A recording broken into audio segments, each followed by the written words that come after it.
प्रभु का नाम बहुत ही मुश्किल से बड़े भाग्यों वालों को ही मिला करता है। इसीलिए इस सत्य को जानो, समझो और इसकी संभाल करो। सच्चे नाम की कमाई करो। उनसे पूछ करके देखो जिन्हें प्रभु का प्यारा नाम नहीं मिला हुआ, वो कितना तरसते हैं नाम लेने के लिए। क्योंकि सद्गुरु जी ने हमें नाम रूपी शब्द की बख्शिश की है, वो अनमोल है। परमात्मा तक पहुँचने का एक यही रास्ता है कि सच्चे नाम की ज़्यादा से ज़्यादा कमाई की जाए। प्रभु के नाम का स्मरण करते करते जीव ऐसी ऊंची अवस्था में पहुंच जाता है कि जिह्वा से स्मरण करने के बजाय मन से स्मरण करने लगता है। इस तरह मन में कोई दूसरा विचार नहीं रहता, केवल स्मरण ही बाकी रह जाता है। फिर यत्न करने के बजाय स्मरण सहज रूप में अपने आप चलता है। यही स्मरण की पूर्णता है। जिस तरह सूरत के पूरी तरह एकाग्र होने पर साधक नाम से जुड़ने के काबिल बन जाता है। सद्गुरु महाराज जी अपने अनमोल वचनों में फरमाते हैं कि सबसे पहले संतों के सत्संग को श्रवण करो, क्योंकि बिना सत्संग के समझ ही नहीं आता और अंदर का पर्दा नहीं खुलता। सारी गलतियां, सारे भ्रम, सारी गफलत सत्संग से ही दूर होती है। बिना सत्संग के अंदर की आंख नहीं खुलती। और जब सद्गुरु की शरण में आ जाओ, फिर अपने आप को उनके ऊपर कुर्बान कर दो, यानी अपने आप को उनके हवाले करके भजन सिमरन पर बैठ जाओ। प्यारे सज्जनों, भजन सिमरन तो करना ही पड़ेगा और सद्गुरु किसी को भी तकलीफ नहीं होने देते। वो वही हुक्म देंगे जो आपके फायदे के लिए होगा, क्योंकि किसी की माँ नहीं चाहती कि बीमार बच्चे को मिठाई दी जाए, क्योंकि वो बीमार है। वो चीज़ वही देंगे जो हमारे फायदे की होगी। और हम क्या करते हैं कि अगर लड़का मर गया तो कहते हैं गुरु को छोड़ दो, अगर मुकदमा हो गया तो कहते हैं गुरु को छोड़ दो, अगर कुछ नुकसान हो गया तो कहते हैं गुरु को छोड़ दो। प्यारे सज्जनों, हम जो कुछ भी उस धुरधरगाह से लिखा करके लाए हैं, वो ना तो बढ़ेगा और ना ही घटेगा। सो हमें चाहिए कि हम जो कुछ भी वहाँ से लिखा करके लाए हैं, उसको बड़े प्रेम से भोग लें। अब भोगना तो पड़ेगा ही, चाहे हंस के भोगो या रो के भोगो। जो कल था उसे भूल कर तो देखो, जो आज है उसे जी कर तो देखो। आने वाला पल खुद ही समझ जाएगा। एक बार सद्गुरु का स्मरण करके तो देखो।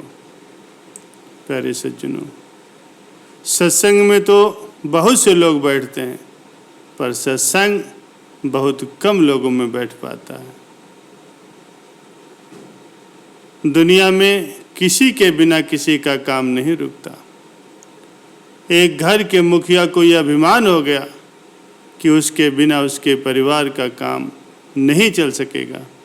उसकी छोटी सी दुकान थी, उससे जो आय होती थी उसी से उसके परिवार का गुजारा चलता था।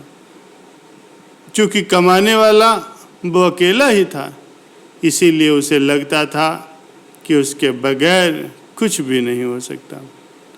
वो लोगों के सामने बड़ी बड़ी डींगे हाँका करता था। एक दिन वो एक संत के सत्संग में पहुंचा।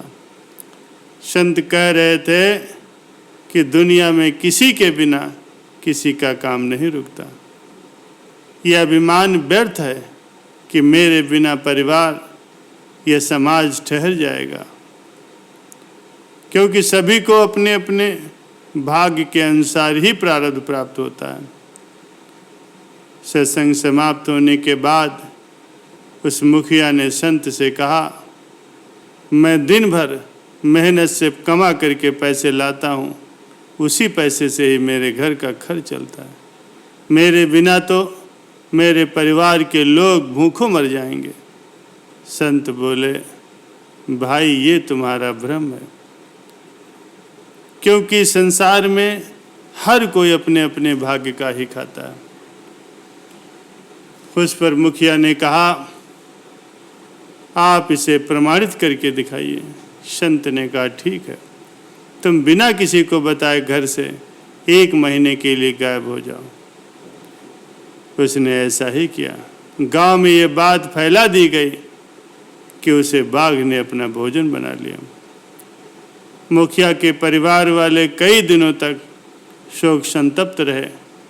गांव वाले आखिरकार उनकी मदद के लिए सामने आए। एक सेठ ने उसके बड़े लड़के को अपने यहाँ नौकरी दे दी। गांव वालों ने मिलकर के उसकी लड़की की शादी कर दी। एक व्यक्ति ने उसके छोटे बेटे की पढ़ाई का खर्च देने को तैयार हो गया। 1 महीने के बाद वो मुखिया छिपता छिपाता रात के वक्त अपने घर आया। घर वालों ने भूत समझ करके दरवाज़ा नहीं खोला। जब वो बहुत गिड़गिड़ाया और उसने सारी बातें बताई तो उसकी पत्नी ने दरवाजे के भीतर से ही उत्तर दिया, अब हमें तुम्हारी ज़रूरत नहीं है, क्योंकि अब हम पहले से ज़्यादा सुखी हैं। प्यारे सज्जनों, ये सुनते ही उस व्यक्ति का सारा अभिमान चूर चूर हो गया। संसार किसी के लिए कभी नहीं रुकता। यहाँ सभी के बिना सभी का काम चल सकता है तथा संसार सदा से चला आ रहा है और आगे भी चलता रहेगा। जगत को चलाने की हामी भरने वाले बड़े बड़े सम्राट मिट्टी हो गए और जगत उनके बिना भी चला है। इसीलिए अपने बल का, अपने धन का, अपने कार्यों का, अपने ज्ञान का कभी भी अहंकार नहीं करना चाहिए, क्योंकि इन चीज़ों का अहंकार करना व्यर्थ है। कहने का तात्पर्य यह है कि हर प्राणी को खिलाने वाला वो प्रभु परमात्मा है। इस संसार में हम सभी अपने अपने किरदार निभा रहे हैं, फिर अभिमान किस बात का है? महापुरुषों का कथन है कि प्रभु की भक्ति ही हमारे साथ जाने वाली है। ज़्यादा से ज़्यादा प्रभु के नाम का स्मरण करो, संत महापुरुषों के वचनों के अनुसार चलो और झूठे अभिमान से बचो।